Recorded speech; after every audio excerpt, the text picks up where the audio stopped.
As the great Buddha once wisely said, "You will not be punished for your anger, you will be punished by your anger." Imagine a life where nothing and no one can disturb your peace, where people's opinions lose their power, where chaos unfolds around you, but your mind remains still like a calm lake. Imagine walking through arguments, disappointments, and rejection without losing your center, smiling, breathing, understanding, instead of reacting. That's the kind of strength most people spend their whole lives searching for, yet it's not found in power or control, it's found in stillness. In this video, you'll discover 12 timeless Buddhist principles that teach you how to master your inner peace, rise above anger, and live unbothered by anything life throws at you. Once you learn these truths, you'll realize that peace was never something to find, it was something to become. 1.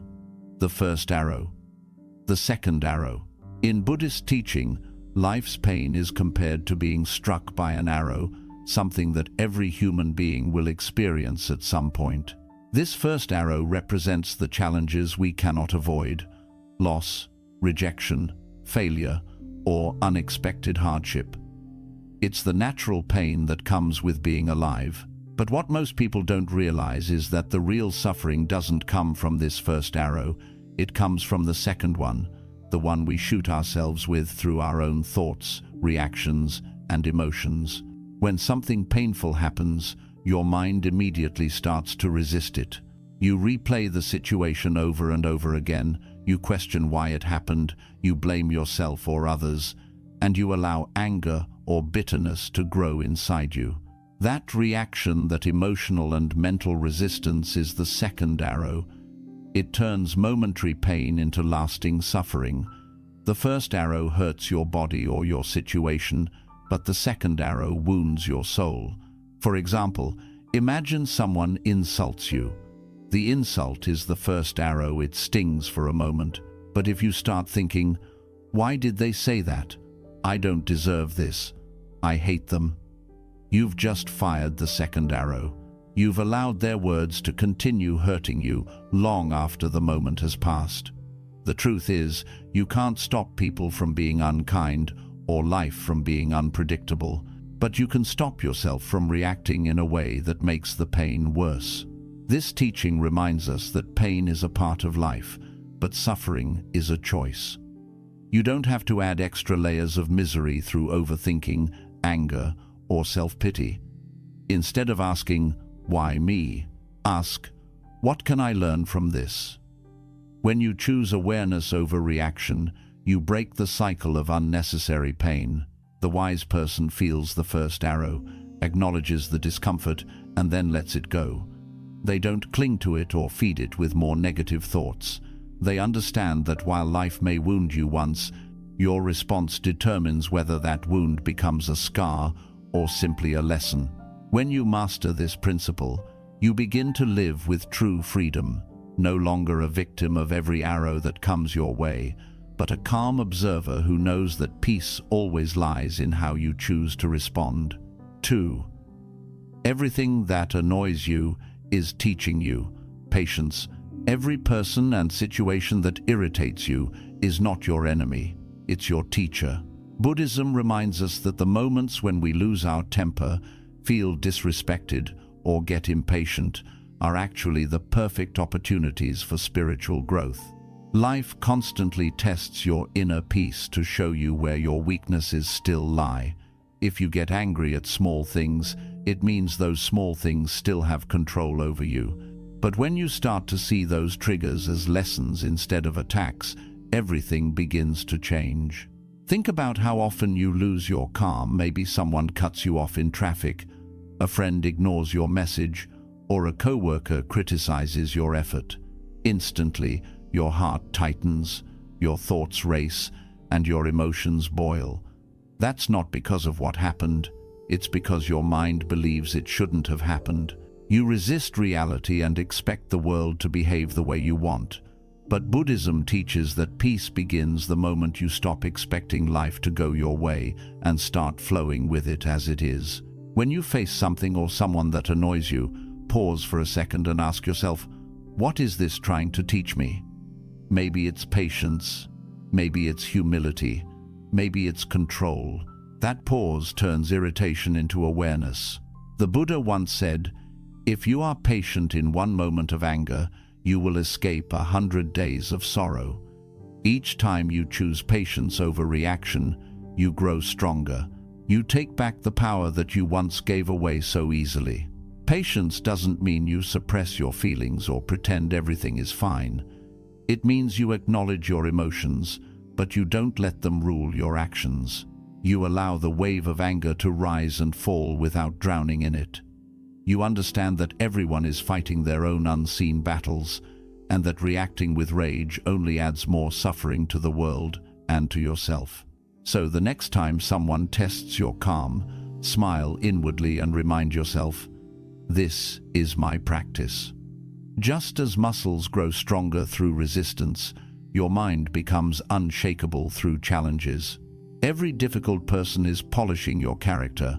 Every inconvenience is training your spirit. The more life tests you, the more peaceful you can become if you let it. When you realize that everything that annoys you is here to make you wiser, nothing can disturb your inner peace again. 3. Detachment is not indifference. Many people misunderstand the concept of detachment. They think being detached means becoming emotionless, cold, or uncaring, like shutting yourself off from the world and refusing to feel anything. But that's not what Buddhism teaches. Detachment doesn't mean you stop loving, caring, or feeling. It means you stop suffering because of your attachments. It's not about removing emotions, but about mastering them so they no longer control you. In life, we constantly attach ourselves to people, possessions, outcomes, and even identities. We say things like, "I can't be happy unless they love me," or "I'll be peaceful when everything finally goes my way." This kind of attachment makes your happiness fragile because it depends on conditions that are always changing. The truth is, everything in this world, relationships, money, success, reputation, is temporary. When you cling to them as your source of peace, you give them the power to destroy you when they change or disappear. Imagine holding a handful of sand. The tighter you squeeze it, the faster it slips through your fingers. That's what attachment does. You try to control people, events, or outcomes, but the more you cling, the more you suffer. Detachment, on the other hand, is like opening your hand, allowing life to flow naturally.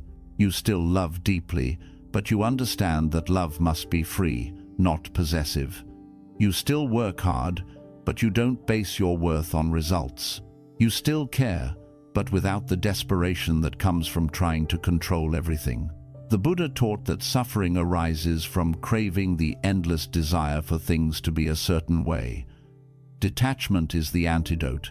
It's the art of letting go without losing compassion. When you practice detachment, you stop saying, "I need this to be happy," and start saying, "I'll remain peaceful no matter what happens." That inner freedom is where real happiness begins. Detachment also transforms how you handle relationships. You stop expecting others to complete you, fix you, or behave exactly as you want. You realize that love based on control is not love, it's fear disguised as care. Detachment allows you to love without losing yourself. You can give kindness freely, without expecting anything in return. When you do this, you become a source of calm in every relationship, rather than a seeker of validation. Think of a tree standing in the wind. The tree doesn't resist or curse the breeze. It bends gracefully, letting the wind pass through its branches. This is detachment in action, staying grounded in your inner peace while life storms come and go. You don't fight change. You dance with it. You don't cling to people. You bless them when they stay and wish them well when they go. Detachment also means accepting reality as it is, not as you wish it to be. When plans fail, when people disappoint you, when life doesn't unfold the way you imagined, you breathe and let it be. You remind yourself, "This too is part of my journey." In that surrender, you discover peace that no external success or approval could ever give you. Indifference says, I don't care what happens. Detachment says, I care deeply, but I'm at peace whether it happens or not.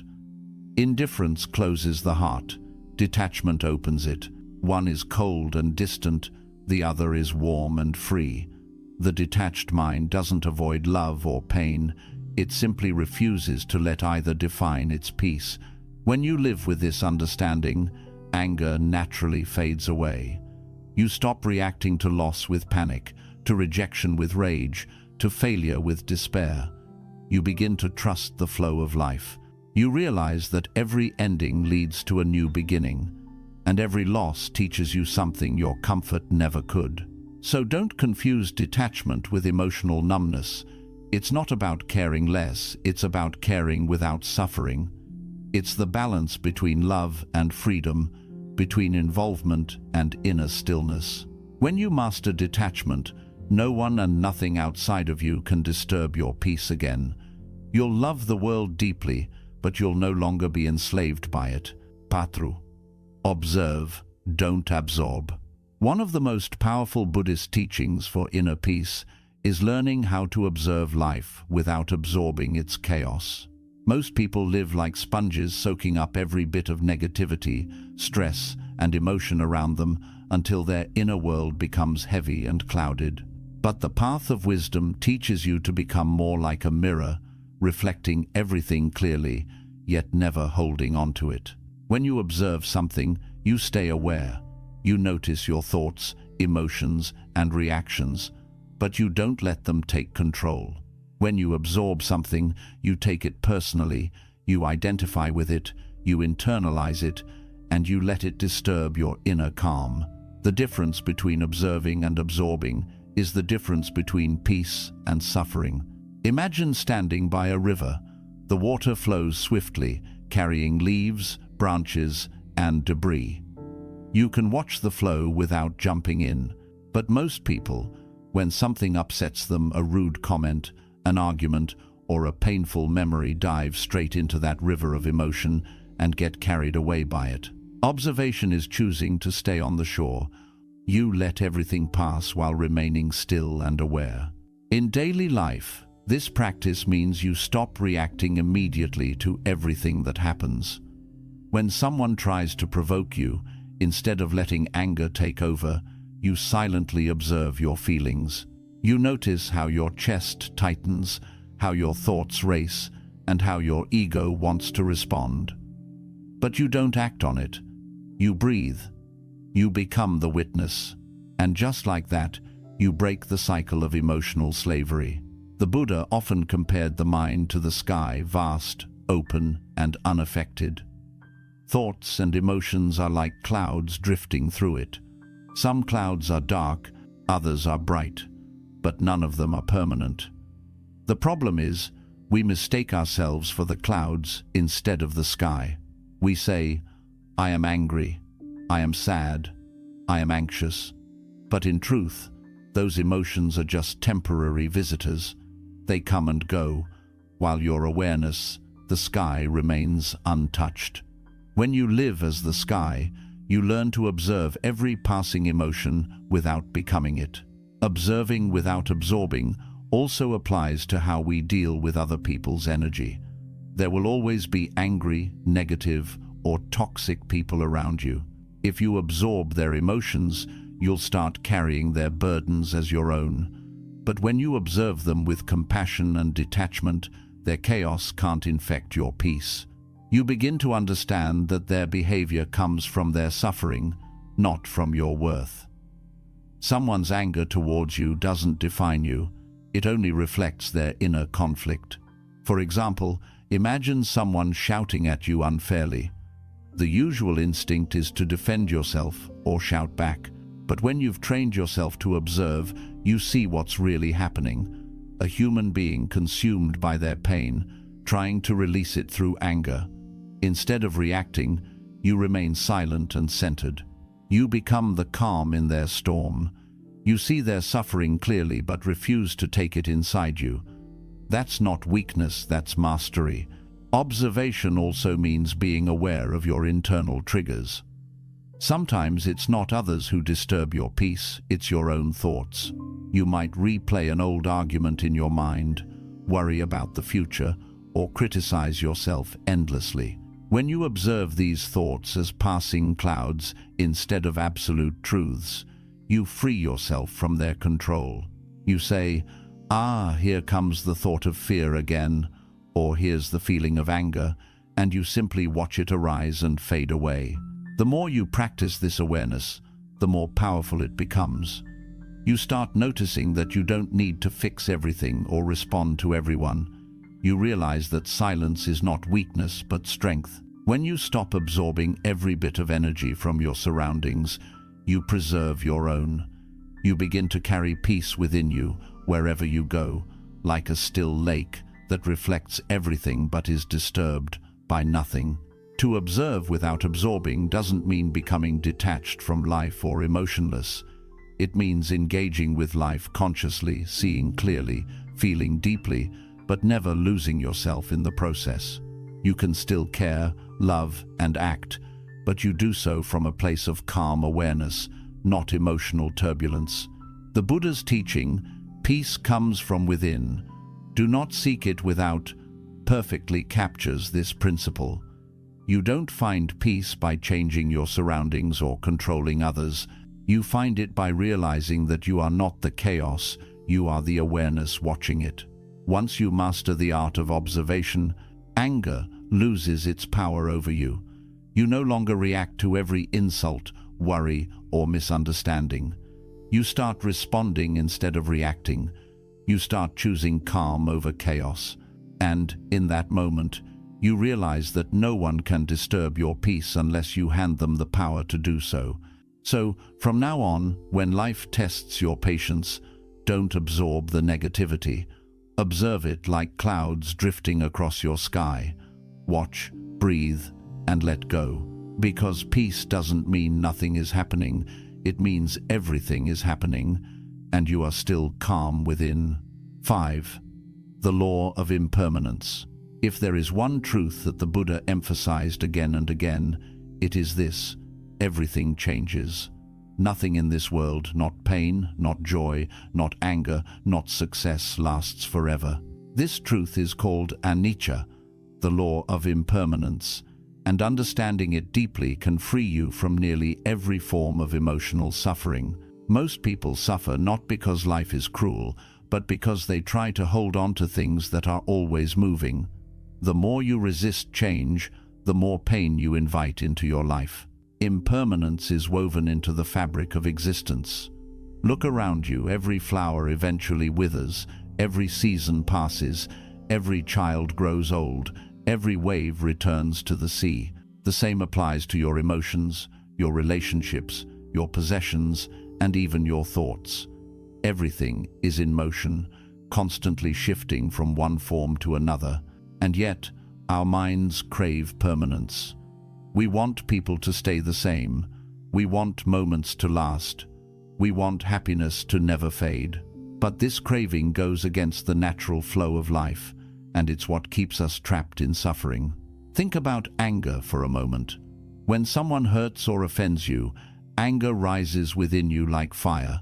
But if you simply observe it without feeding it, that fire eventually dies out on its own. It cannot last forever. Every emotion, no matter how intense, has a beginning, a peak, and an end. When you understand this, you no longer fear emotions or get consumed by them, you just let them pass. Like watching a storm roll through the sky, you wait calmly, knowing that it cannot last forever. The problem is that most people try to cling to what feels good and push away what feels bad. When something pleasant happens, they hold it tightly, afraid to lose it. When something unpleasant arises, they resist it, hoping it disappears instantly. But both attachment and resistance create suffering because they deny the reality of impermanence. You can't freeze moments in time, and you can't erase what life brings. The only way to find peace is to flow with change, not against it. Imagine holding a handful of water. The harder you try to grasp it, the more it slips through your fingers. But when you relax your hand and let it rest gently, the water stays. That's how life works. When you stop clutching so tightly to people, to outcomes, to emotions, you allow things to move naturally. You stop trying to possess and start to experience. This is the essence of freedom. Impermanence also teaches humility. No matter how high you rise, you will eventually fall.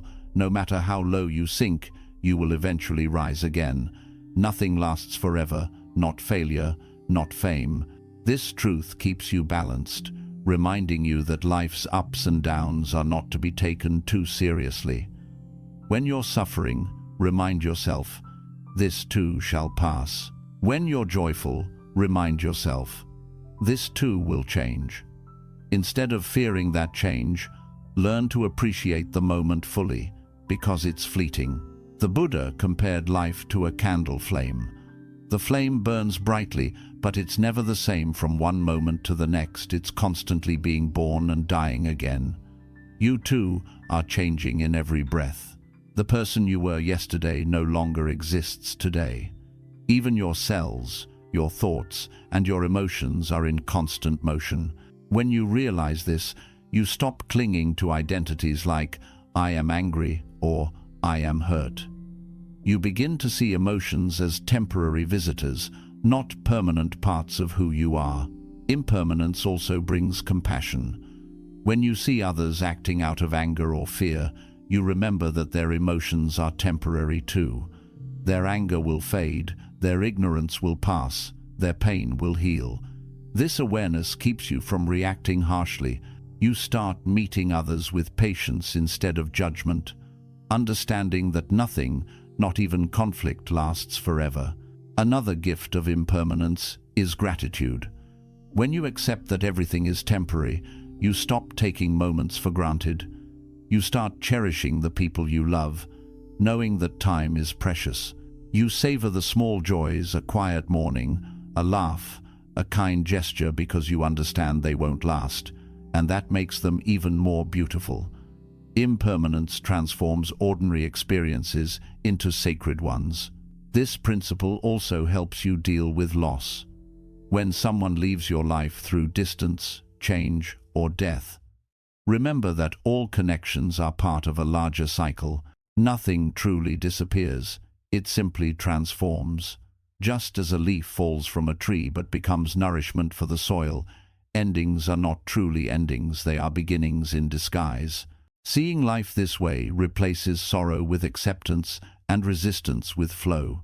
So, when anger visits, observe it and let it pass. When sadness comes, feel it and let it fade. When happiness shines, enjoy it without clinging. Live like a river, flowing, moving, adapting, never fighting against the current of change. Because the truth is, peace is not found in holding on. Peace is found in letting go. The law of impermanence doesn't make life meaningless, it makes it precious. It teaches you to love without fear, to live without clinging, and to move through every moment with grace. Once you understand that nothing is permanent, not your pain, not your success, not even your thoughts, you realize that freedom was never about controlling life, but about dancing with its rhythm. When you truly accept impermanence, nothing can make you angry for long, because you know even this feeling will pass. And when you live with that wisdom, you don't just stay calm, you become untouchable, a silent witness to the endless, beautiful movement of life itself. 6. Empty your cup daily. In Buddhism, there is a famous story about a scholar who visited a Zen master, eager to learn the way of enlightenment. The scholar talked endlessly about his knowledge, his theories, and his beliefs until the master quietly began pouring tea into his cup. The cup filled up, then overflowed, spilling everywhere. The scholar shouted, "Stop! The cup is already full." The master smiled and said, "Exactly. How can I show you truth unless you first empty your cup?" This story carries one of the deepest lessons of all, that real peace and wisdom cannot enter a mind that is already full. Most people carry a cup overflowing with thoughts, worries, opinions, regrets, anger, and judgments. They wake up already burdened by yesterday's emotions and then wonder why they can't find peace today. But peace isn't something you add to your life. It's something you uncover when you remove the mental clutter that hides it. To live calmly, you must learn the art of emptying your cup every single day. Emptying your cup means consciously releasing what no longer serves you, whether it's overthinking, resentment, comparison, or the illusion of control. It's about letting go of yesterday before it poisons today. The human mind is like a room. If it's filled with old junk, there's no space for anything new. Every morning, you have a chance to sweep away the mental dust, to forgive what hurt you, to release what stressed you, and to open your heart again. So many people carry old stories with them like heavy luggage. They replay past arguments, hold on to grudges, and keep wounds alive through memory. But every time you revisit old pain, you're refilling your cup with bitterness. You're keeping your mind crowded with noise that blocks peace. Buddhism teaches that suffering is not in the event itself, but in the way we keep retelling it to ourselves. Letting go doesn't mean forgetting, it means no longer letting the past control your present state of mind. You can start by simply becoming aware of your mental clutter. Notice how often you repeat negative thoughts, complain in your mind, or dwell on what you can't change. Awareness is the first step to cleaning the cup. Once you notice these thought patterns, take a deep breath and say to yourself, "I choose to let this go now." Even if the mind resists at first, practice releasing just one thought at a time. Over time, this becomes a daily habit of emotional hygiene. Just like washing your body, you begin cleansing your mind. Emptying your cup also means releasing pride and certainty. The mind that believes it knows everything cannot learn anything new. When you think you already understand life, you stop experiencing it. Humility opens the door to wisdom. Approach every person, every moment, and every experience with what Zen calls a beginner's mind, a state of openness, curiosity, and readiness to see things freshly. The more you admit you don't know, the more life will reveal its secrets to you. When you cling to anger or resentment, it's like keeping old tea in your cup, bitter, cold, and stale. You can't pour new tea into it until you pour the old one out. This is why forgiveness is such a powerful form of cleansing. You don't forgive others for their sake, you forgive to empty the poison inside you. As long as you hold anger, you're drinking from a cup of your own suffering. Let it go, and you make space for peace to fill you. Meditation is one of the most direct ways to empty your cup daily. In meditation, you sit with your thoughts, watch them arise, and let them pass without judgment. You realize that you are not your thoughts, you are the space in which they appear and disappear. With practice, you stop being overwhelmed by your mind and start seeing it clearly. You notice that most thoughts are repetitive, unnecessary, and rooted in fear. Once you stop feeding them, they lose power over you. Even in daily life, you can practice this awareness. When you feel irritated, ask yourself, do I really need to hold this? When your mind begins replaying an argument, ask, is this helping my peace or disturbing it? Each time you release something unnecessary, you lighten your inner world a little more. Over time, you'll notice how free and light you feel, as if you've finally set down a weight you didn't even realize you were carrying. Emptying your cup also applies to success and ambition.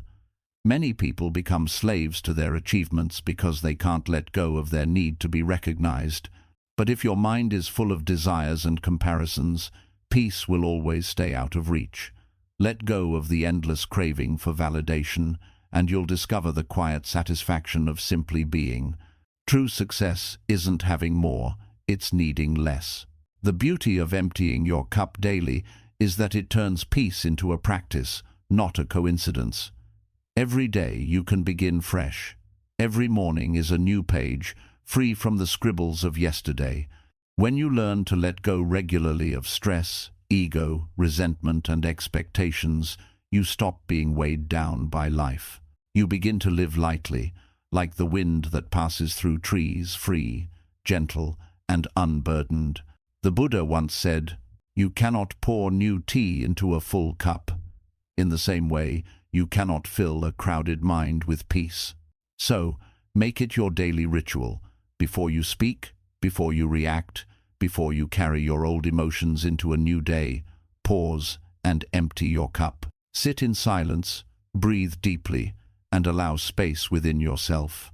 Because only when your cup is empty can life fill it with wisdom, clarity, and calm. Only when your mind is clear can peace find a home within you. And only when you stop carrying yesterday's weight can you walk lightly into today, free, aware, and unbothered by anything that tries to disturb your stillness. 7. Silence is the highest response. In a world that worships noise, where everyone rushes to speak, defend, argue, and prove themselves, silence has become one of the rarest and most powerful forms of strength. People often mistake silence for weakness, for avoidance, or for lack of confidence. But in Buddhist wisdom, silence is not emptiness. It is full of understanding, full of peace, and full of control. The one who can remain silent in the face of provocation, misunderstanding, or insult is not powerless. They are truly powerful, for they have mastered their mind. When someone speaks harshly to you or tries to drag you into conflict, the natural impulse of the untrained mind is to react.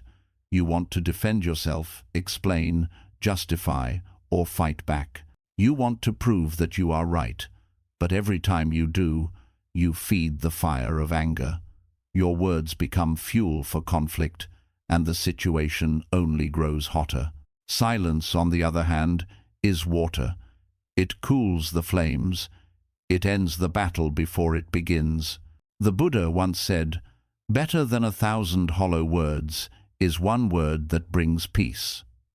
And often, that word is no word at all. Because true wisdom is not shown through how loudly you speak, but through how calmly you stay when others lose control. Silence is not the absence of communication, it's a higher form of it.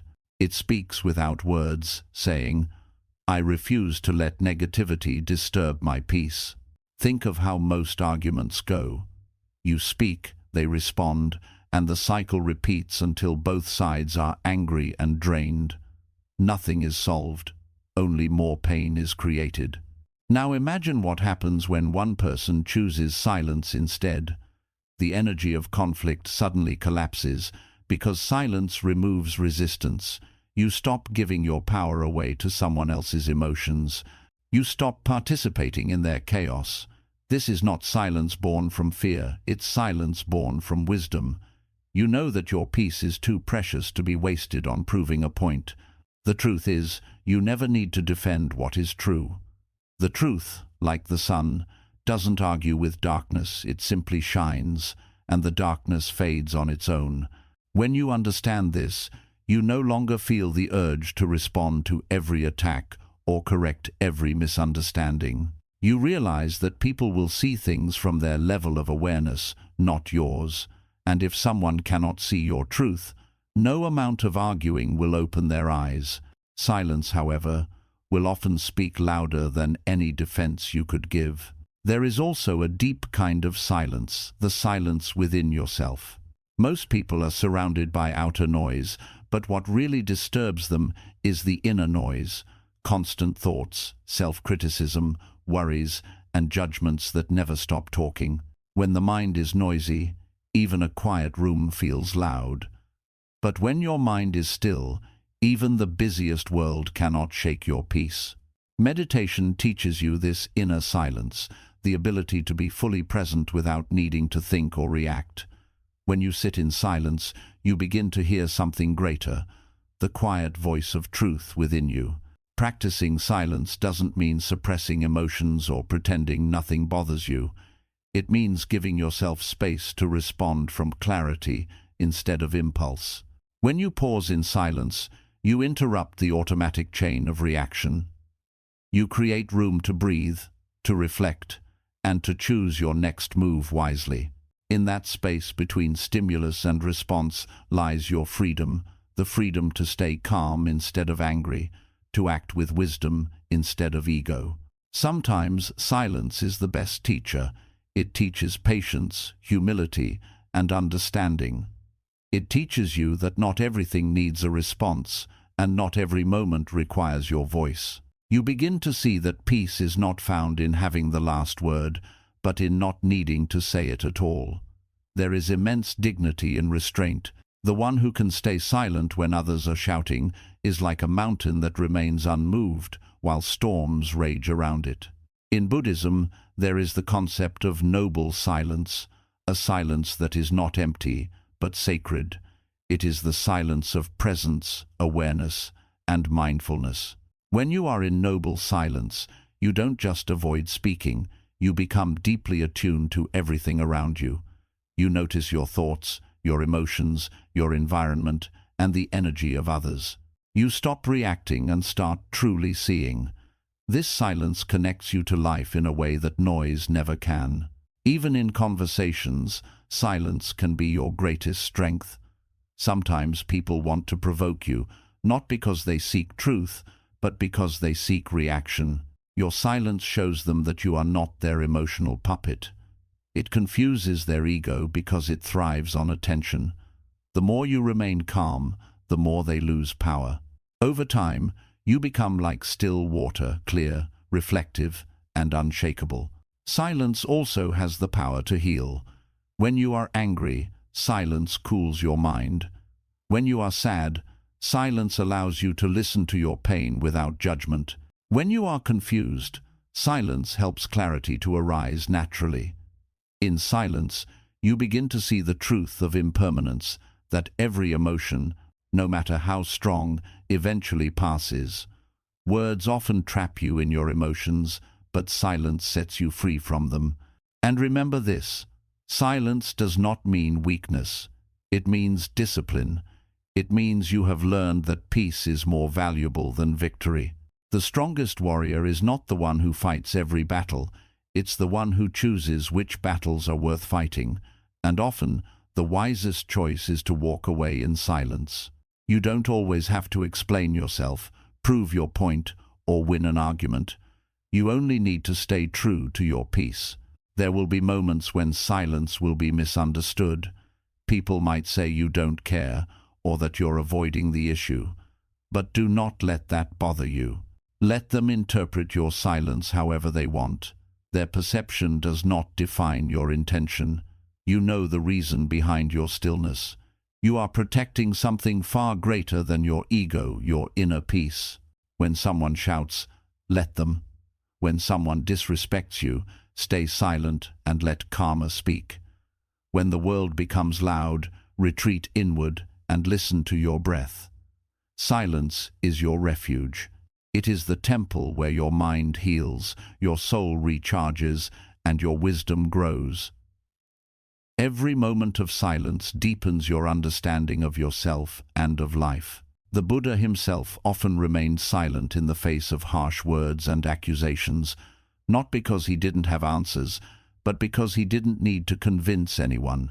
His peace spoke louder than his voice ever could.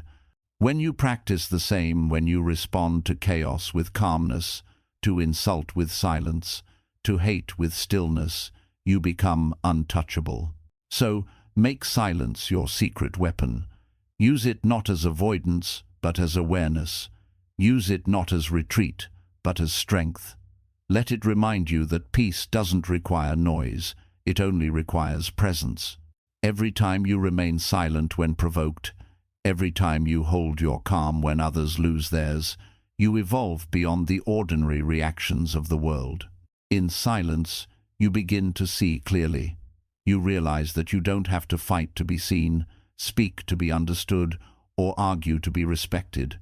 You simply have to be still, centered, aware, because silence is not nothingness. It is everything. It is where your power, your wisdom, and your freedom live. And when you reach this level of understanding, Anger can no longer touch you. Words can no longer disturb you. The world can shout, but inside you remain like the Buddha beneath the Bodhi tree, calm, grounded, and at peace. You have discovered the highest form of strength. Silence the sound of an enlightened soul. 8. Mind like water. The Buddha often compared the mind to water, a simple, clear, and beautiful image that holds deep truth. When water is calm, it reflects everything perfectly: the sky, the trees, the moon, and the stars. But when it's disturbed, even the most beautiful reflection becomes distorted. This is exactly how our mind works. When it is calm, we see life clearly. When it is agitated, we misinterpret everything. To live in peace, you must train your mind to be like water, adaptable, balanced, and calm, no matter what happens around you. Imagine standing beside a lake on a still morning. The surface is so smooth that it mirrors the clouds above, but throw a single stone into it, and ripples spread across the water. The reflection shatters. The scene is still there, the trees, the clouds, the sky, but the disturbed surface can no longer show it clearly. The same thing happens in your mind. Life itself never truly changes. What changes is how clearly you perceive it. Anger, fear, jealousy, and anxiety are the stones that disturb your inner lake. They make you react instead of respond. They make you see through waves instead of stillness.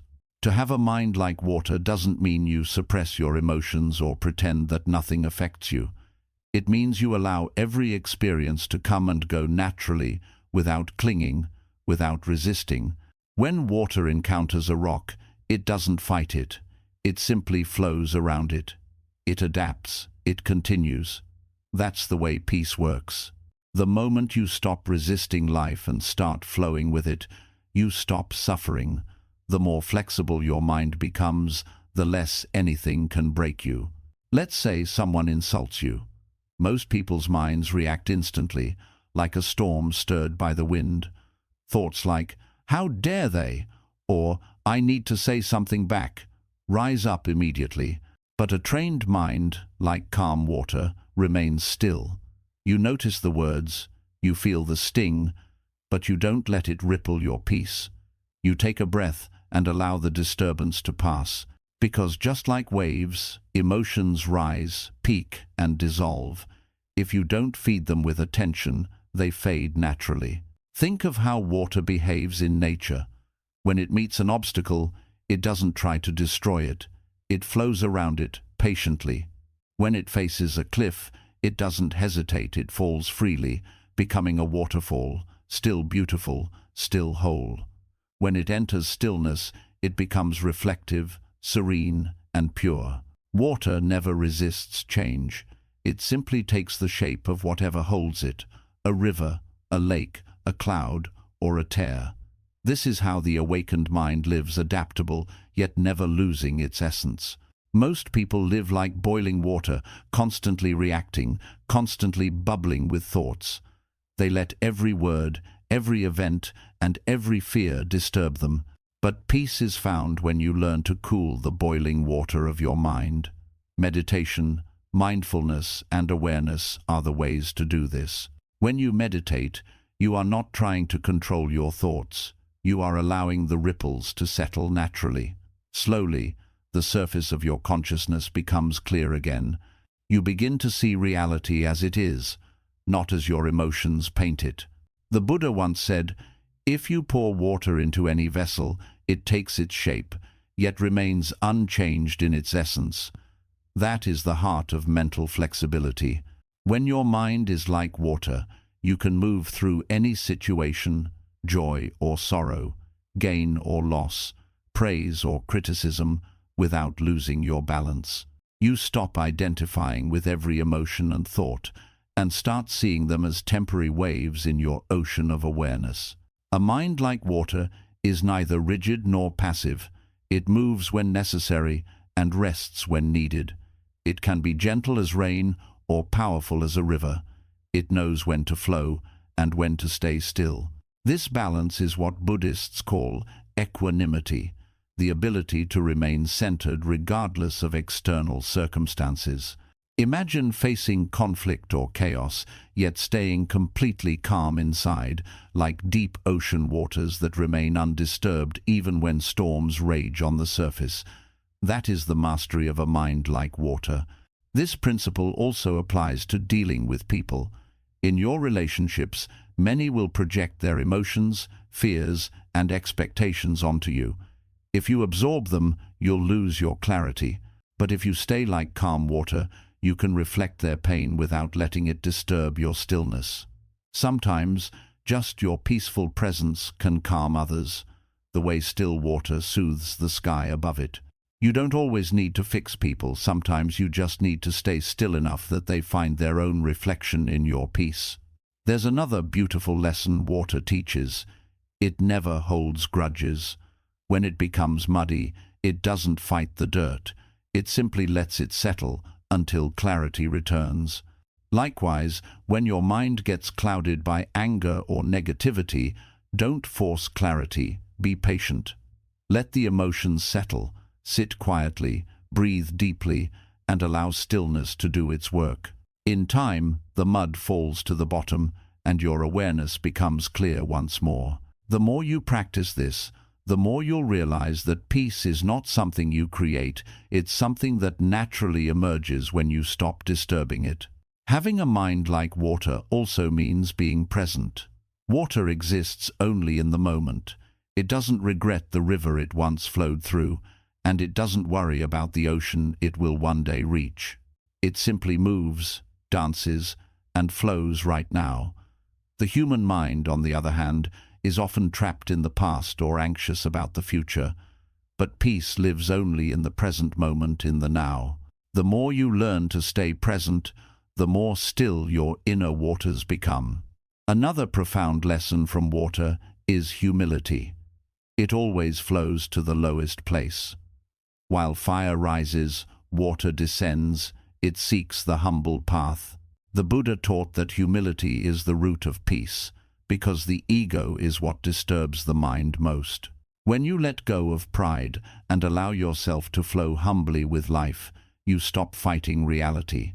You stop trying to control others or prove yourself. You begin to live with a soft power, strong yet gentle, firm yet kind. There's also resilience in the nature of water. When it's blocked, it finds another way.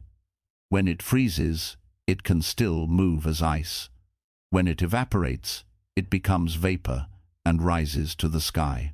No matter what happens, water keeps transforming. It never dies, it only changes form. This is the kind of resilience the Buddha wanted us to have, not to resist life's changes, but to evolve with them. When you have a mind like water, nothing can truly defeat you, because you always find a way to continue flowing. Think about how this applies when someone tries to make you angry. Instead of reacting like fire, burning everything around you, respond like water, cool, steady, and clear. Don't let others dictate your emotional state. Their anger doesn't have to become your anger. Their negativity doesn't have to disturb your calm. You can absorb the heat and still remain gentle. That is the highest form of strength, softness that cannot be broken. When your mind is like water, even when life shakes you, you return to stillness effortlessly. You might ripple for a moment, but you never stay disturbed for long. You respond to life appropriately, then return to peace. Like a lake after a passing wind, you restore your reflection of truth and clarity again and again. That is the discipline of spiritual maturity. In the end, to master a mind like water is to master yourself. It is to remain calm in success and failure, to act without attachment, and to love without fear. It's to understand that your peace doesn't depend on what happens outside, but on how steady your inner waters remain. When you reach this state, nothing external, not words, not events, not emotions, can disturb your stillness.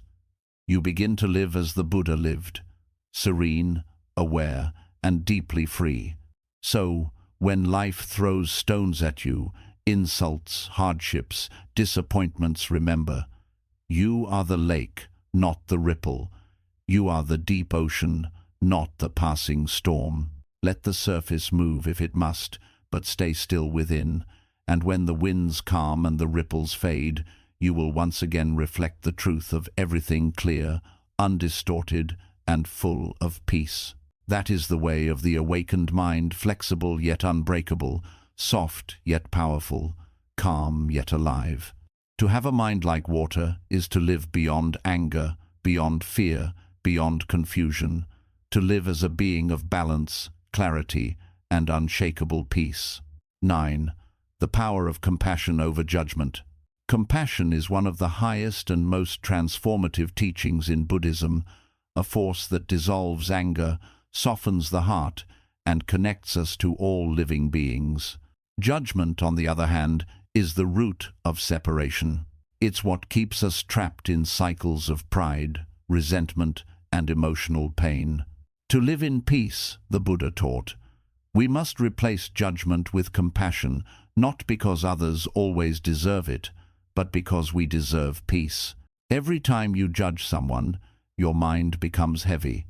You create an invisible wall between yourself and the world.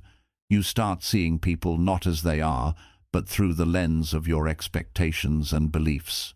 You think, they shouldn't act like that. They're wrong. I'm better than them. These thoughts may feel small, but they quietly poison your heart. They make you impatient, critical, and reactive. Judgment always feels like control, but in reality, it's suffering disguised as righteousness. It makes you believe that others must change for you to be at peace, and that's a prison with no exit. Compassion, however, breaks that prison. It shifts your perspective from blame to understanding. Instead of asking, "What's wrong with this person?" you begin to ask, "What pain might they be carrying?" The Buddha said, "Hatred does not cease by hatred, but only by love.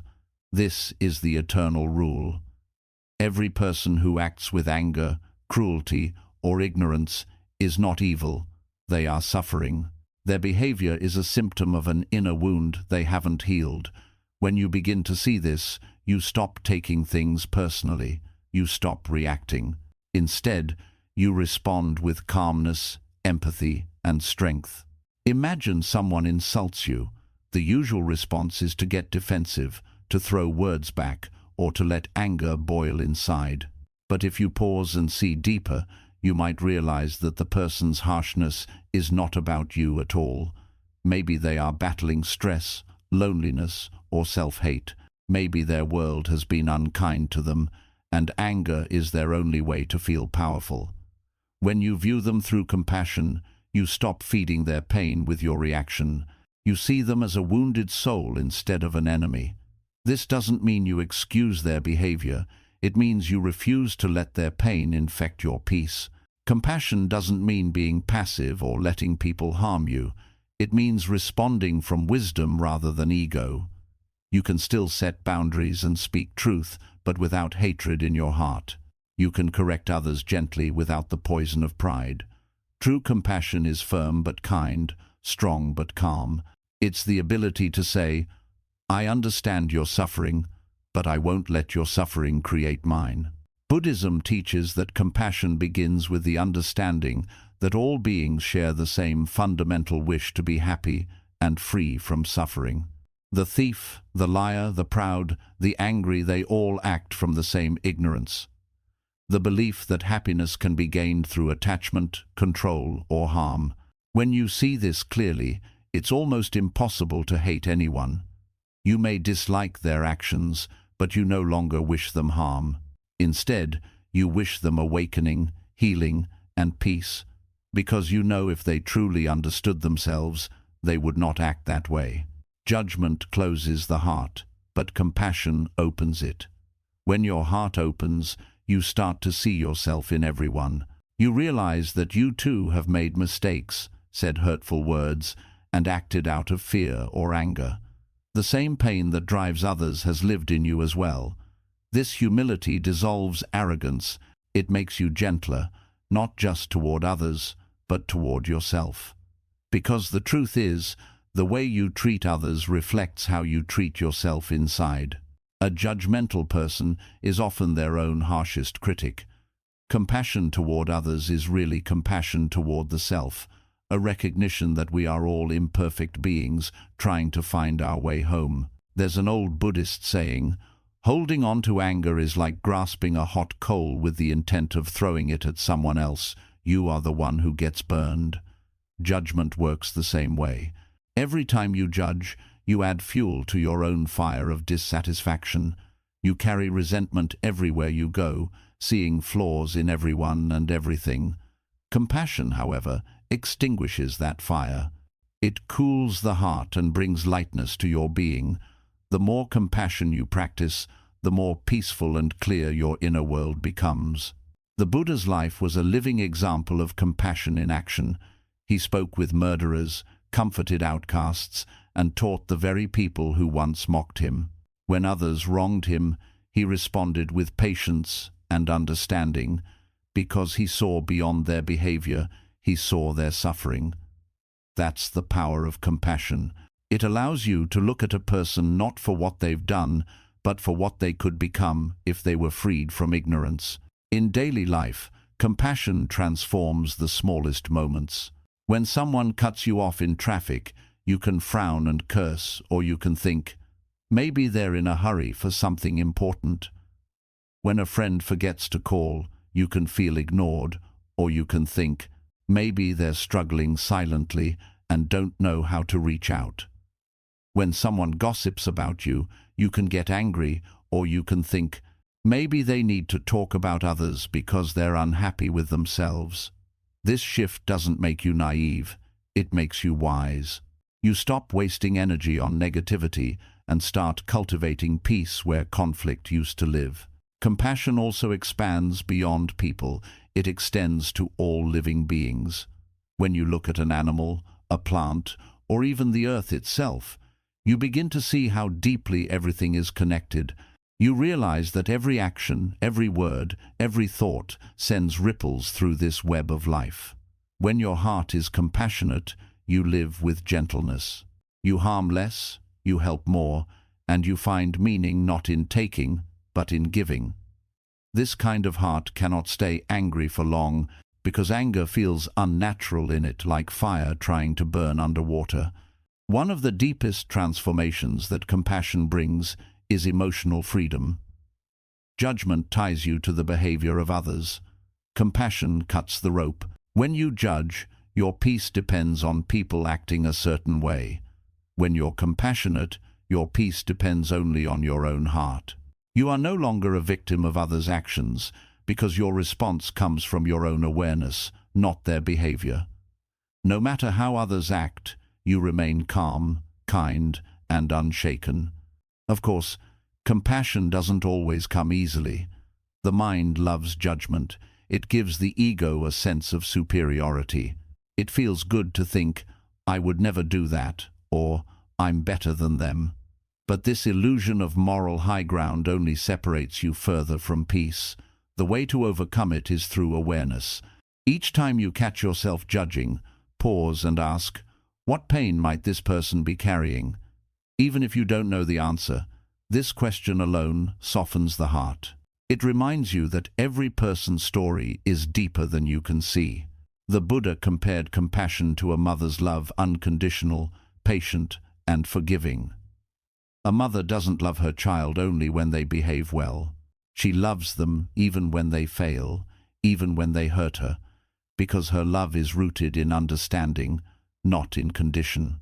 Imagine extending even a small fraction of that love to the people around you, to strangers, to enemies, even to those who have wronged you. Your entire world would transform. You would no longer carry bitterness in your chest. You would walk lightly, because nothing would stick to your heart. Practicing compassion doesn't mean allowing yourself to be mistreated or ignoring injustice. It means standing for truth without hatred. You can speak out firmly but gently. You can protect yourself and others without dehumanizing anyone. Compassion gives you clarity. It lets you see the difference between a person's action and their essence. It helps you fight evil without becoming it. As your compassion deepens, you'll notice a profound peace growing within you. The situations that once angered you will no longer disturb you. The people who once irritated you will begin to evoke understanding instead of frustration. You'll start seeing through the illusion of separation, realizing that hurting others is ultimately hurting yourself, because we are all reflections of the same consciousness. This realization changes everything. When your heart is filled with compassion, you no longer chase revenge, validation, or superiority. You simply wish for peace, for yourself, for others, for the world.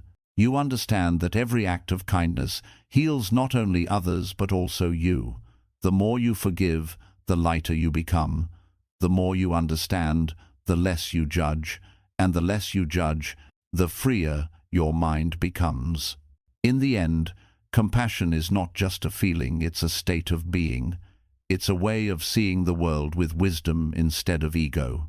When you practice it consistently, anger has no soil to grow in, because your heart becomes too soft and too wise to feed it. The Buddha said, "As a mother would protect her only child with her life, even so should one cultivate a boundless heart toward all beings." That is the true meaning of peace, not a life without challenges, but a heart that meets every challenge with understanding. So when you're tempted to judge, choose compassion. When you feel anger rising, choose empathy. When others show hate, choose love. Because every time you do, you not only free them, you free yourself. And in that freedom, you discover what the Buddha called the greatest victory of all, a heart that stays kind in a world that tries to make it hard. 10. Control is an illusion. One of the deepest causes of human suffering is our obsession with control. We want life to unfold according to our plans, people to behave according to our expectations, and circumstances to bend to our desires. We hold on tightly to the illusion that we are in command of outcomes, of emotions, of time itself. But the more we try to control everything, the more life slips through our grasp like sand. The Buddha taught that the desire for control is one of the roots of suffering because it blinds us to the truth of impermanence. Nothing in this world stays fixed long enough to be possessed. If you look honestly at your life, you'll see how fragile this illusion is. You can plan every step carefully, yet one unexpected event, an illness, a loss, a change in another person's heart, can alter everything in an instant. You can control your actions, but never the results. You can control your intentions, but never how others receive them. You can prepare for tomorrow, but you can never command it to arrive exactly as you wish. Life is a river flowing, unpredictable, and alive. The more you try to dam its current, the more it overflows in unexpected directions. Control often arises from fear, fear of uncertainty, fear of loss, fear of pain. The mind believes that if it can organize life perfectly, it will finally feel safe. But control is not safety. It is tension disguised as order. It's like gripping a handful of water. The tighter you squeeze, the less you hold. True safety does not come from controlling life. It comes from trusting it. The more you loosen your grip, the more peaceful you become. When we try to control life, we move away from the present moment. The mind races ahead, predicting what might happen, or lingers behind, trying to fix what's already gone. In doing so, we abandon the only place where peace truly exists, the now. The Buddha said, "The trouble is, you think you have time." We spend so much of our lives trying to control tomorrow that we forget to live today. But no one has ever held control over the future. We only ever have this breath, this moment, this step. When you understand this truth deeply, anxiety begins to dissolve. Letting go of control doesn't mean living carelessly or passively. It means acting wisely, but releasing attachment to the outcome. You do your part with sincerity, with effort, with love, and then you let life unfold as it must. You learn to trust that whatever comes, you will meet it with awareness. This is not weakness, this is spiritual maturity. Because peace doesn't come from forcing things to go your way, it comes from knowing that you'll be okay, no matter which way they go. Think about relationships for a moment. How often do we suffer because we try to control others? We want people to love us the way we want, to speak the way we prefer, to think the way we believe is right. But people are not possessions, they are living, breathing beings with their own paths. The more you try to control them, the more they resist. Love turns into attachment, care turns into demand, and connection turns into conflict. Real love cannot grow in the soil of control. It can only blossom in freedom. To love someone truly means to let them be, even when that means they may walk a different path. The same applies to our own emotions. Many people try to control how they feel, to force happiness, to suppress sadness, to reject anger. But the mind doesn't work that way. Emotions are like weather, they pass through you. You can't stop the rain, but you can choose whether to dance in it or curse it. When you stop fighting your emotions, you discover that even pain has something to teach you. Every feeling, if observed without judgment, eventually dissolves into understanding. The goal is not to control the weather of your mind, but to become the sky that allows every cloud to pass freely. Control also shows up in the way we deal with our past and future. The past cannot be changed, yet we try to rewrite it in our minds, replaying moments and wishing for different endings. The future cannot be predicted, yet we waste energy trying to anticipate every possible outcome. Both efforts are like trying to catch smoke with your hands, exhausting and fruitless. The only true power you have is over your response in the present moment. That's where your strength lies, not in control, but in awareness. The Buddha taught that all suffering begins with tanha, craving, the desire for things to be different from how they are. Control is the purest form of craving. It's the mind saying, "This moment is not enough. It should be something else." That thought alone separates you from peace. When you release control, you begin to flow with life rather than against it. You start trusting that even uncertainty has its wisdom, that even pain has its purpose. Imagine standing in the ocean, trying to resist the waves. You push against them, fight their rhythm, and exhaust yourself. But still, the waves keep coming. The moment you surrender and learn to float, the same waves that once threatened to drown you begin to carry you. That's what letting go of control feels like.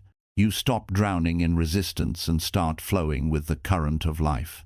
Letting go doesn't mean giving up. It means giving in to reality. It means saying, "This moment is as it is." Acceptance is not resignation, it's clarity. It allows you to see things as they are, not as your fear wants them to be. From that clarity comes wise action. You start responding rather than reacting, guided by calm instead of panic. You realize that you don't need to control everything to find peace. You only need to control your own mind. Think of the great masters and monks, how they remain calm, even in chaos. It's not because their lives are easy, but because they have stopped resisting what is. They have surrendered their need to control life and have chosen to trust it instead. Their peace comes not from perfect circumstances, but from perfect acceptance. When you stop fighting life, you start living it. This understanding can even transform how you deal with suffering. Most people ask, "Why is this happening to me?" But a wise person asks, "What is this teaching me?"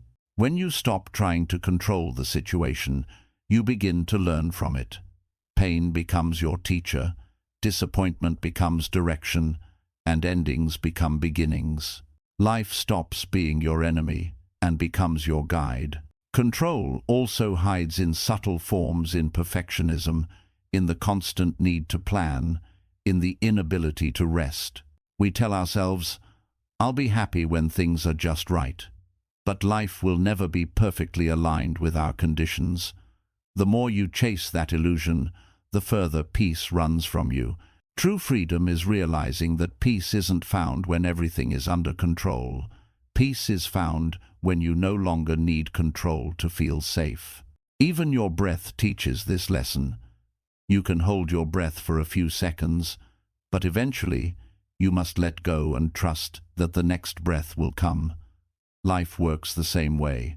The tighter you hold, the more you suffocate your spirit. But when you exhale, when you release expectations, fears, and attachments, you create space for peace to enter. There's a quiet power in surrender. Surrender doesn't mean defeat. It means aligning yourself with truth. When you surrender to what is, you stop wasting energy on resistance. That energy turns into awareness, into creativity, into peace. You start noticing beauty in places you once overlooked. You begin to move through life like a leaf floating on a river, carried, not controlled. The greatest irony is that the moment you stop trying to control everything, you gain real control, not over the world, but over yourself. You become unshakable. You stop being tossed around by every circumstance because your peace no longer depends on what happens. You've shifted your focus from controlling the outer world to mastering the inner one, and that is where true freedom begins. In relationships, in work, in life. Try this. Do your best, then step back. Let go of the need for perfection. Trust that what is meant for you will not pass you by. When you live this way, you start feeling lighter. You no longer chase people, outcomes, or validation. You allow things to unfold, knowing that everything happens at the right time and in the right way. This is not blind faith, it's deep wisdom. The Buddha said, "Attachment is the root of suffering, and control is attachment in disguise, the mind's desperate attempt to grasp what cannot be held." When you finally release it, you discover a peace so vast that you wonder why you ever fought life in the first place. You realize that you were never supposed to control the ocean, you were only meant to learn how to sail it gracefully. So breathe deeply and let go. Stop trying to fix every wave, every storm, every moment. Do your best, then surrender the rest. Trust that life knows what it's doing because it does. The same intelligence that makes the sun rise, that turns seeds into trees and wounds into wisdom, is guiding your journey too. You were never meant to control the current, only to learn to flow with it. And when you truly understand that control is an illusion, something beautiful happens. Anger disappears, anxiety fades, and peace becomes your natural state. Because now, instead of fighting the rhythm of life, you dance with it. You allow joy and sorrow, gain and loss, beginnings and endings, all to come and go as they must. You finally see that everything unfolds exactly as it should, and that your only real task is to stay awake, aware, and at peace through it all.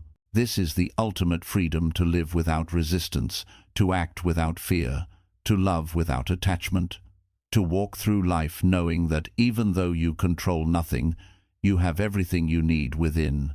Because peace was never about controlling the storm, it was about learning to be still within it. 11. The art of returning to the present. Among all the teachings of the Buddha, one shines with the purest simplicity. Peace exists only in the present moment, not in what has been, not in what may come, but in the living breath that fills your lungs right now. Yet the human mind, restless, clever, endlessly wandering, rarely stays here.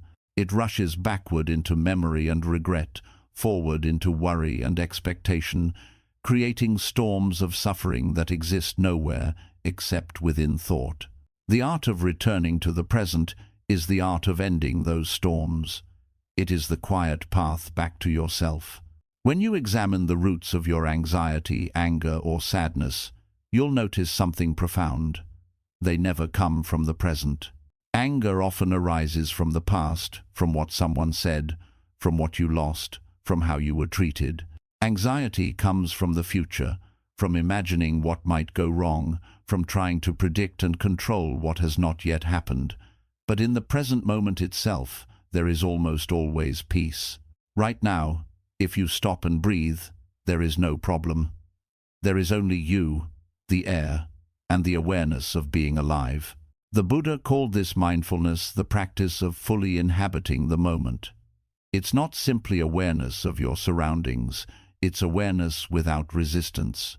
It's the ability to be here, now, without wanting this moment to be any different. When you are fully present, life becomes lighter. The chatter of the mind fades. You stop living in the noise of what if and if only, and you begin to feel the quiet rhythm of reality itself. Yet returning to the present is not easy, because the mind is addicted to time. It feeds on stories on who you were, what you've done, what others did to you, and what might come next. These stories give the ego identity, but they steal peace. The past and future are the playgrounds of the ego, but the present moment is its death. That's why the mind constantly pulls you away from now, because in the stillness of now, there is no ego, no separation, only being. Think about how much of your life has been lost to the past and the future. How many moments have you lived not as they were, but through the lens of memory or fear? You could be walking in the sunlight but thinking of yesterday's mistake. You could be eating your favorite meal but worrying about tomorrow's bills. The body is here, but the mind is elsewhere, and so you miss the miracle of the moment in front of you. The art of returning to the present is reclaiming that miracle again and again. Every breath is an invitation to return. Every sound, every sensation, every heartbeat is a reminder, you are here. The mind will wander, that's its nature, but each time you bring it back, you strengthen the muscle of awareness. Over time, this becomes your natural state. The Buddha compared the present moment to a clear lake, still, reflective, and deep. When your mind rests in the now, everything becomes vivid. Colors are brighter, sounds are sharper. Life no longer feels like something happening to you. It becomes something you are fully part of. When anger arises, it's usually because the mind is replaying something that's already over. A harsh word, a betrayal, an injustice they live only in memory, yet we relive them as if they were happening now. Returning to the present breaks that illusion. You realize that the event is gone, that you are safe, that the only suffering left is what you continue to feed through thought. By bringing your attention to the moment, to your breath, to the sensations in your body, you cut the link between memory and emotion. The past loses its grip. The same applies to worry. Fear about the future is the mind's attempt to control what hasn't yet happened. It projects worst-case scenarios, trying to prepare for every possibility. But when you come back to the present, you realize that right now, in this very breath, everything is okay. You are alive. You are safe. The future doesn't exist yet, and when it does, you will handle it. Returning to the present doesn't erase problems, it restores clarity, so you can face them calmly and wisely, instead of with panic. Mindfulness doesn't mean ignoring the past or avoiding the future. It means giving them their rightful place. You remember the past to learn from it, not to live in it. You plan for the future, but you don't dwell in it. The present is where action happens, where healing begins, where joy exists. You cannot change yesterday, and you cannot live tomorrow, but you can shape both by the quality of your awareness right now. The Buddha once told his monks, "Do not dwell in the past, do not dream of the future. Concentrate the mind on the present moment." This isn't just poetic advice, it's a practical truth. When your mind is anchored in now, your energy stops scattering. You become efficient, focused, and alive. Tasks that once felt heavy become light because you're not dragging the weight of time behind you. You're not running ahead of life, you're walking with it. To return to the present, start with your breath. The breath is a bridge between body and mind, the most immediate reminder of now. When you breathe consciously, you reclaim control over your awareness. Try it. Close your eyes, inhale slowly, and notice the cool air entering your nose. Feel your chest expand, your shoulders drop, your heartbeat steady. Then exhale gently, releasing tension. In that simple act, you are home again in the only place you ever truly belong. You can also use your senses as anchors. Feel the texture of the ground beneath your feet, the sound of the wind, the warmth of light on your skin. Each sensation pulls you out of thought and into reality. You begin to realize that the present moment is always abundant. It's never lacking anything. It's the mind that creates lack by comparing, judging, or wishing. When you stop those comparisons, you start seeing the quiet perfection that's always been here. Returning to the present also means accepting the moment as it is. Often, we resist what is happening. We want it to be different, to be more comfortable, more ideal. But resistance creates suffering. The moment itself is neutral. It's your judgment that makes it painful. The more you accept the present, the more peaceful it becomes. Acceptance doesn't mean you like everything. It means you stop fighting reality. You say, "This is what is right now," and that simple acknowledgement dissolves the tension inside you. Sometimes, returning to the present feels impossible, especially when you're caught in deep grief or fear. But even then, awareness is your refuge. You can always come back, even if only for one breath. You can say to yourself, "Right now, I am breathing. Right now, I am feeling this, and this too will pass." The mind may resist, but your awareness is always stronger. Like the sky that remains vast and open, even as clouds pass through, your awareness can hold any emotion without being consumed by it. Over time, this practice transforms how you live. You stop rushing, you start listening more. You begin to see beauty in ordinary things, the sound of rain, the laughter of a stranger, the silence before dawn. You realize that happiness was never hiding in some distant achievement or future moment. It was always here, waiting beneath the noise of thought. This art of returning to the present also changes how you handle people. Instead of reacting to others from old stories or future fears, you meet them as they are now. You listen fully, without forming opinions in your head. You become more patient because you're no longer trapped in mental time. When someone is angry, you can stay calm because you're grounded in now, not pulled into their emotional storm. To live in the present is to live without attachment. You stop clinging to moments because you understand that everything passes. You enjoy what comes without fear of losing it. You let go of what leaves without resentment.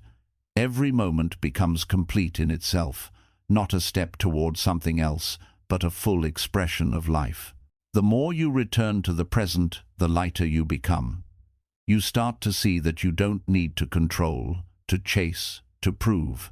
You realize that everything you seek, peace, clarity, freedom, is already within you, revealed the moment you stop running from now. The present moment becomes your sanctuary, your teacher, your home. In the end, the art of returning to the present is the art of awakening.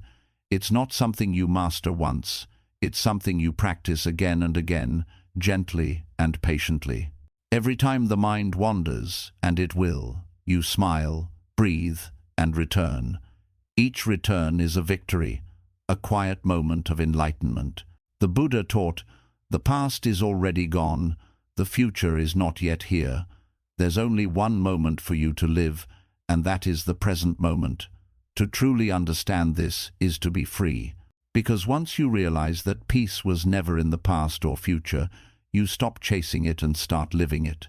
You stop searching for a better moment and begin to make this one sacred. So when your mind begins to drift to old hurts, to future fears, to endless what-ifs, gently bring it back. Breathe, feel, see. This is your life, unfolding right now, in this breath, in this heartbeat. The only place where peace, love, and freedom exist is here, always here, waiting for you to return. 12. Let the world be the way it is. There comes a time on the spiritual path when you finally stop fighting with life. You stop arguing with reality, stop expecting the world to fit your design, and stop believing that peace will only come once everything around you is perfect. This is the moment of surrender, not a weak surrender, not a giving up, but a conscious, graceful acceptance of the way things are. The Buddha called this the highest form of wisdom, to see clearly that life will never move according to your will, and to find serenity within that truth. When you learn to let the world be the way it is, you stop trying to control what was never yours to control. You stop suffering over what simply is. We spend most of our lives in resistance, resisting people, events, change, emotions, even ourselves. We say, "It shouldn't be this way," or "Why did this happen?" We argue in our minds with what's already happened, as though thinking could rewrite reality. But resistance is the birthplace of pain. Every should is a chain around your peace. The moment you say, "This should not have happened," you create tension inside yourself. The event is neutral. It has no power to hurt you until your mind insists that it must have been different. That is how suffering is born, not from the world itself, but from your refusal to accept it as it is. Letting the world be the way it is doesn't mean you stop caring or trying to make things better. It means you learn to act from acceptance rather than resistance. You see things as they are, not as you wish them to be, and then respond with clarity and wisdom instead of emotion. When your heart is grounded in acceptance, every action you take becomes more peaceful, more effective, more aligned with reality. But when you act from resistance, when you act with anger, fear, or frustration, you only add more chaos to the world you're trying to fix. The Buddha once said, "Peace comes from within. Do not seek it without." What he meant is that peace does not come when the world changes. It comes when your relationship with the world changes. You cannot wait for others to stop offending you, for circumstances to stop challenging you, or for life to stop surprising you. The world has always been noisy, unpredictable, and imperfect. It always will be. What can change and must change is how you meet it. Think of life as a great river, always flowing, carrying joy and sorrow, love and loss, success and failure, all mixed together. You cannot stop the river. You cannot command it to flow gently or to bring only what you like. But you can learn to float. You can let go of the rocks of resistance and allow the current to carry you. When you stop fighting the flow, something miraculous happens. You begin to move in harmony with life. You stop wasting energy on struggle and start gliding effortlessly with the rhythm of existence. Letting the world be the way it is also means releasing the illusion of control. We believe we can control people, outcomes, and even emotions, but every attempt to do so ends in frustration. The truth is, you cannot control how others see you, what they say, or how they behave. You cannot control the weather, the future, or the timing of life's blessings. All you can control is how you show up in this moment, your attitude, your awareness, your response. The rest is beyond you, and when you truly accept that, a deep relaxation enters your being. You realize that you don't have to carry the entire weight of the world on your shoulders. You were never meant to. Consider the natural world. The mountains do not resist the wind. The trees do not argue with the seasons. The ocean does not protest when the tide rises or falls. Everything in nature flows effortlessly with its own rhythm.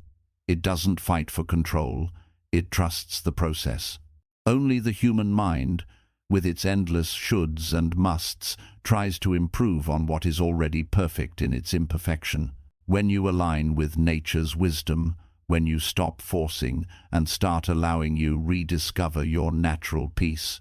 Letting the world be the way it is also means letting people be who they are. We waste so much energy trying to change others to make them kinder, wiser, more understanding, but everyone is walking their own path of awakening at their own pace. You cannot rush someone's growth or force their awareness. You can only embody peace yourself and become a living example. Some will understand, others won't, and both are fine. The world doesn't need your control, it needs your calm. When you let go of trying to fix everyone, your relationships transform. You stop demanding perfection and start appreciating presence. You realize that love isn't about molding others into your ideal version of them. It's about accepting them as they are while staying true to who you are. You can love someone deeply without needing them to behave a certain way. You can forgive without waiting for apologies. You can be kind even when others are not. That is freedom, the kind of freedom that no one can take from you. The practice of letting the world be as it is also extends to yourself. You must learn to let yourself be the way you are. You are not a problem to be solved. You are a process unfolding, just like everything else in nature. Some days you'll be calm. Some days you'll struggle. Some days you'll walk with grace.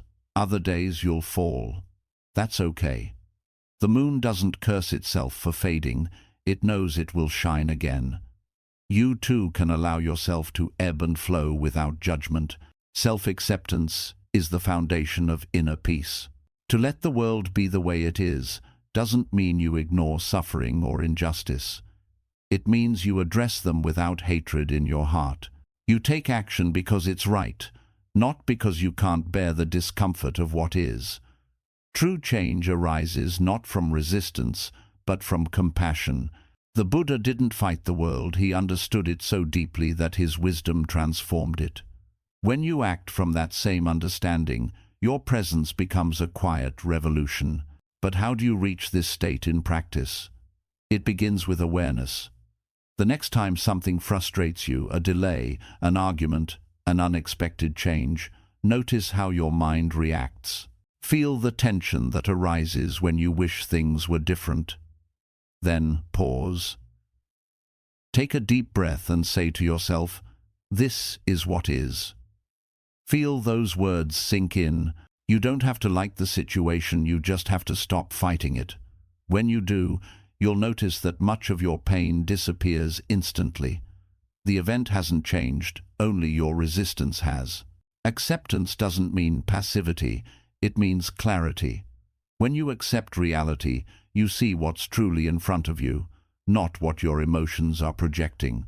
From that clarity, wise action becomes possible. You can move forward without panic, without anger, without confusion.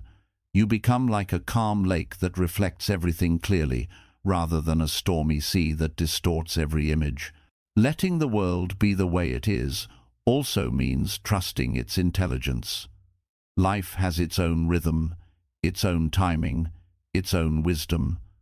The things that leave your life do so to make space for something else. The people who disappoint you are also your teachers. The setbacks you face are invitations to grow stronger, more patient, more aware. You may not understand the reason now, but that doesn't mean there isn't one.